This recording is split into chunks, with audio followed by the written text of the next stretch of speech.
മുഖ്യ തെരഞ്ഞെടുപ്പ് ഓഫീസർ തത്സമയം എത്തുന്നു നമുക്കൊപ്പം. Good evening doctor Ratan Khelkar. Good evening Sujaya.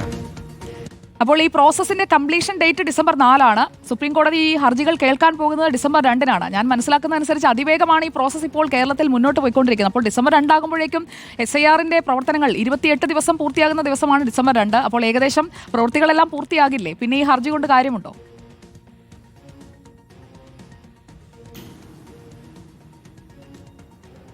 നമ്മളിവിടെ പ്രവർത്തിക്കുന്നത് ഇലക്ഷൻ കമ്മീഷൻ ഓഫ് ഇന്ത്യയുടെ നിർദ്ദേശം അനുസരിച്ചിട്ടാണ്. ഇലക്ഷൻ കമ്മീഷനുടെ നിർദ്ദേശം കൃത്യമായിട്ട് സമയബന്ധിതമായിട്ട് നമ്മുടെ SIRയുടെ എല്ലാ പ്രക്രിയ പൂർത്തിയാക്കണം എന്നുള്ളതാണ്. അതനുസരിച്ച് തന്നെയാണ് നമ്മൾ പ്രവർത്തിക്കുന്നത്. അത് ഡിസംബർ 4 മുൻപ് തീർച്ചയായിട്ടും നമുക്കത് എല്ലാ പ്രക്രിയ നമുക്ക് പൂർത്തിയാക്കാനുണ്ട്. അതുകൊണ്ട് തന്നെയാണ് നമ്മൾ കൃത്യമായിട്ട് സമയബന്ധിതമായിട്ട് ഇലക്ഷൻ കമ്മീഷനുടെ നേതൃത്വത്തിൽ നമ്മൾ എനുമറേഷൻ ഫേസ് പൂർത്തിയാക്കാനുള്ള കാര്യങ്ങൾ നമ്മൾ പ്രോഗ്രസ് ചെയ്തുകൊണ്ടിരിക്കുന്നത്.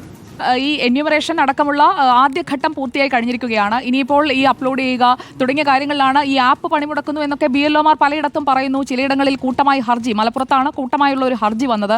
അവരുടെ ആശങ്കകളൊക്കെ പരിഹരിച്ച് ഈ പദ്ധതിയുമായി മുന്നോട്ട് പോവുക, അതല്ലേ ഇനി മുന്നിലുള്ള വഴി? സർക്കാർ ഇപ്പോൾ നടത്തുന്നത് പോലെയുള്ള പ്രതികരണങ്ങൾ ഒരു ഭാഗത്ത് ഉണ്ടാകുമായിരിക്കും രാഷ്ട്രീയ പാർട്ടികളുടെ ഭാഗത്ത് വെച്ച്. പക്ഷേ താങ്കൾ നേരത്തെ സൂചിപ്പിച്ചതുപോലെ തെരഞ്ഞെടുപ്പ് കമ്മീഷൻ നിർദ്ദേശിച്ച കാര്യങ്ങൾ അത് സമയബന്ധിതമായി പൂർത്തിയാക്കുന്നതിനായി BLOമാർക്ക് കൂടുതലായി ഫർദർ അസിസ്റ്റൻസ് എന്തെങ്കിലും ഉദ്ദേശിക്കുന്നുണ്ടോ?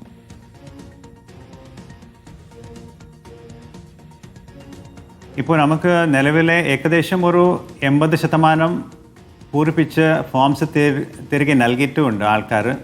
അതുകൊണ്ട് തന്നെയാണ് നമുക്കിപ്പോൾ ഒരു ക്യാമ്പ് മോഡിലോട്ട് കൂടി നമ്മുടെ ബൂത്ത് ലെവൽ ഓഫീസേഴ്സിന് ടെക്നിക്കൽ അസിസ്റ്റൻസോട് കൂടി നമ്മുടെ ഈ ഡിജിറ്റൈസേഷൻ്റെ ഭാഗമായിട്ട് നമ്മൾ ബൂത്ത് ലെവൽ ഓഫീസേഴ്സിനെ സഹായിക്കുന്നത്.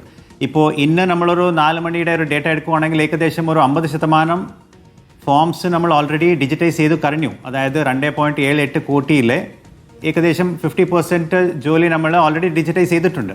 അതിലെ പ്രധാനപ്പെട്ട ഒരു പങ്ക് വഹിക്കുന്നത് നമ്മുടെ ബൂത്ത് ലെവൽ ഓഫീസേഴ്സാണ്. അവർക്ക് വേണ്ടിയിട്ടുള്ള എല്ലാവിധ സഹായം നമ്മൾ തീർച്ചയായിട്ടും അവർക്ക് ചെയ്തു കൊടുക്കും. പിന്നെ ഇലക്ഷൻ കമ്മീഷൻ പറഞ്ഞിട്ടുള്ള നിർദ്ദേശം അനുസരിച്ചിട്ട് സമയബന്ധിതമായിട്ട് മൊത്തം പ്രക്രിയ പൂർത്തിയാക്കാനുള്ള നടപടി നമ്മൾ എടുത്തുകൊണ്ടിരിക്കുന്നു. ഇതിൽ ഈ രാഷ്ട്രീയ വിമർശനങ്ങൾ തുടർച്ചയായി വരുന്നു. അത് കോടതി കൂടി കയറുന്ന സാഹചര്യത്തിലാണ് ഞാൻ അങ്ങയോടത് ആവർത്തിച്ച് ചോദിച്ചത്. കാരണം മറ്റ് സംസ്ഥാനങ്ങളിൽ നമ്മൾ എടുത്തു നോക്കിക്കഴിഞ്ഞിട്ടുണ്ടെങ്കിൽ ഇപ്പോൾ കോടതിയിലേക്ക് ഹർജിയുമായി വന്നതൊഴികെയുള്ള മറ്റ് സംസ്ഥാനങ്ങളിലെല്ലാം ഈ പ്രോസസ്സിനൊരു തടസ്സം കാണുന്നില്ല. പക്ഷേ രാഷ്ട്രീയ വിമർശനം, രാഷ്ട്രീയമായി തന്നെയുള്ള എതിർപ്പുകൾ, അതൊക്കെ ഈ ഒരു പ്രക്രിയയെ, ഇതൊരു ജനാധിപത്യമായി നടക്കേണ്ട ഒരു പ്രക്രിയയാണ്, അതെല്ലാവർക്കും ബെനിഫിഷ്യൽ ആയിട്ടുള്ളൊരു പ്രക്രിയയാണ് എന്നൊക്കെ തെരഞ്ഞെടുപ്പ് കമ്മീഷൻ ആവർത്തിച്ച് പറയുമ്പോഴും ഈ ഒരു അവിശ്വാസം ജനങ്ങളിൽ കൊണ്ടുവരുന്നത് അത് ശരിയായ ഒരു പ്രവണതയാണോ?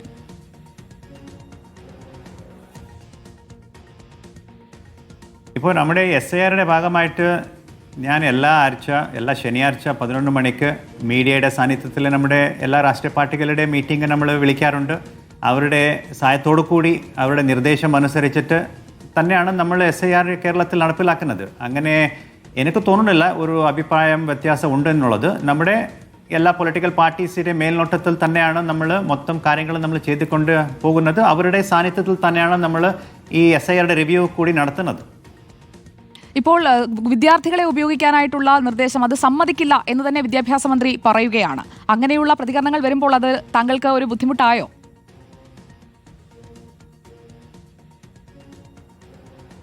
ഇപ്പോൾ ഇന്നലെ തന്നെ ഞാൻ അതിനെക്കുറിച്ച് ഒരു പ്രസ് റിലീസ് ഓൾറെഡി കൊടുത്തിട്ടുണ്ട്. നമ്മുടെ കേരള സംബന്ധിച്ചിടത്തോളം നമ്മുടെ എല്ലാ സ്കൂൾസിലും കോളേജസിലും നമ്മുടെ ഇലക്ട്രൽ ലിറ്ററസി ക്ലബ്സ് നിലവിൽ ഓൾറെഡി പ്രവർത്തിക്കുന്നുണ്ട്. കുറേ വർഷമായിട്ട് പ്രവർത്തിക്കുന്ന ഒരു ഇലക്ട്രൽ ലിറ്ററസി ക്ലബ്സാണ് ഇത്. കംപ്ലീറ്റ്ലി വോളണ്ടറി ആയിട്ട്, പിന്നെ അവിടുത്തെ കുട്ടികൾ ബേസിക്കലി ഈ ഡെമോക്രാറ്റിക് വാല്യൂസ് ആൻഡ് ഇലക്ട്രൽ പാർട്ടിസിപ്പേഷൻ്റെ ഭാഗമായിട്ട് അവരുടെ ഒരു പങ്കാളിത്തം ഉറപ്പുവരുത്താൻ വേണ്ടിയിട്ടുള്ള ഒരു ക്ലബ്ബാണ് ഇത്. നമ്മുടെ കേരളത്തിൽ തന്നെ we have more than 1700 such clubs. So ഇതെല്ലാം മൊത്തം വോളണ്ടറി ആയിട്ട് തന്നെയാണ്. അവർക്ക് എപ്പോഴാണ് സമയമുള്ളത് ആ സമയത്ത് മാത്രമാണ് അവർ ഇതിൽ പാർട്ടിസിപ്പേറ്റ് ചെയ്യുന്നത്. പിന്നെ ഇന്നലെ വന്ന ഒരു കാര്യം, നമ്മുടെ കോഴിക്കോടിലുള്ള ഒരു ERO ഒരു സ്കൂളിന് ഒരു ലെറ്റർ കൊടുത്തു എന്നുള്ളതാണ് അതിൽ പറഞ്ഞിട്ടുള്ളത്. പക്ഷേ അദ്ദേഹം പിന്നീട് വീണ്ടും ക്ലാരിഫൈ ചെയ്തിട്ടുണ്ട്, ഇത് മൊത്തം വോളണ്ടറി ബേസിസിൽ മാത്രം പങ്കാളിത്തം വിദ്യാർത്ഥികളുടെ പഠനത്തെ ചെയ്യുന്നില്ല, കുട്ടികളുടെ സ്റ്റഡീസിനെ ബാധിക്കുന്ന ഒരു പ്രവർത്തനം അതാണ് നിർദ്ദേശിച്ചത് എന്നതാണ് പ്രധാന ആക്ഷേപം.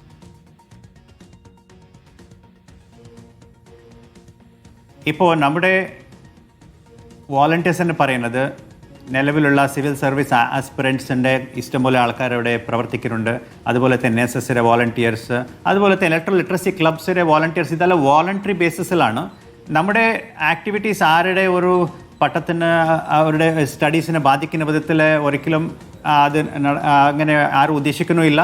അത് തന്നെയാണ് നമ്മൾ ഇന്നലെ പ്രസ് റിലീസിൽ വളരെ ക്ലിയറായി പറഞ്ഞിട്ടുള്ളത്. ഇത് മൊത്തം വോളണ്ടറി ആക്ടിവിറ്റീസ് ആണ്. ആരുടെ ഒരു സ്റ്റഡീസിന് ബാധിക്കാത്ത വിധത്തിൽ അവരുടെ ഒരു പാർട്ടിസിപ്പേഷൻ നമ്മൾ ഇതിൽ യൂസ് ചെയ്യുന്നു എന്നുള്ളതേ ഉള്ളൂ. അങ്ങനെ ഒരു സംശയം, ഒരു കൺഫ്യൂഷൻ ഒന്നും വേണ്ട. ഇപ്പോൾ കേരളത്തിലെ സാഹചര്യം വ്യത്യസ്തമാണ് എന്ന് സുപ്രീം കോടതി ചീഫ് ജസ്റ്റിസ് സൂര്യകാന്ത് അധ്യക്ഷനായ ബെഞ്ച് നിരീക്ഷിച്ചിട്ടുണ്ട്. തെരഞ്ഞെടുപ്പ് കമ്മീഷന്റെ പ്രധാനപ്പെട്ട വാദം ആണ് ഞാൻ അങ്ങയോട് കോട്ട് ചെയ്ത് ചോദിച്ചത്. രാഷ്ട്രീയ പാർട്ടികളാണ് പ്രശ്നമുണ്ടാക്കുന്നത് എന്ന് തെരഞ്ഞെടുപ്പ് കമ്മീഷൻ തന്നെ കോടതിയിൽ വാദിച്ചതാണ്. കാരണം കേരള ഹൈക്കോടതിയിൽ കേസ് വന്നപ്പോൾ ബുദ്ധിമുട്ടില്ല എന്ന് ജില്ലാ കളക്ടർമാർ അറിയിച്ചു. അപ്പോൾ ഈ കമ്മീഷൻ പറയുന്നതല്ല സാഹചര്യമെന്ന് സംസ്ഥാന സർക്കാർ തന്നെ കോടതിയിൽ പോയി പറയുകയാണ്. ഇതെല്ലാം കണ്ടുകൊണ്ടിരിക്കുന്നത് കേരളത്തിലെ ജനങ്ങളാണ്. അവരാണ് ഈ ഫോം ഫില്ല് ചെയ്ത് തിരിച്ചു തരേണ്ടത്. അപ്പോൾ അവരോട് പറയാനുള്ളത് എന്താണ്?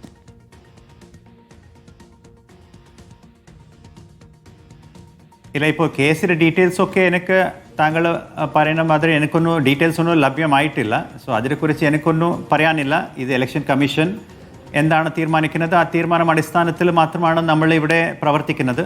ഇപ്പോൾ നമുക്ക് ജനങ്ങളോട് അഭ്യർത്ഥിക്കാനുള്ളത് പൂരിപ്പിച്ച് എത്രയും പെട്ടെന്ന് ഫോംസ് തിരിച്ച് നൽകണം. കാരണം ആ ഡിജിറ്റൈസേഷൻ ഒരു പ്രോസസ്സാണ്. അത് നമ്മൾ കൃത്യമായിട്ട് ഡിജിറ്റൈസേഷൻ പ്രോസസ്സ് നമ്മൾ എല്ലാ സ്ഥലത്ത് നടന്നുകൊണ്ട് പ്രോഗ്രസ് ചെയ്യുന്ന സമയത്ത് എല്ലാവരുടെ സഹകരണം നമ്മൾ അഭ്യർത്ഥിക്കുന്നു. ഓക്കെ, വളരെ നന്ദി ഡോക്ടർ രത്തൻ ഖേൽക്കർ. അങ്ങയുടെ തിരക്കിനിടയിലും റിപ്പോർട്ടറിലൂടെ ഈ കാര്യങ്ങൾ വിശദീകരിക്കാനായി അങ്ങ് എത്തുന്നതിൽ ഒരുപാട് സന്തോഷം. Thank you.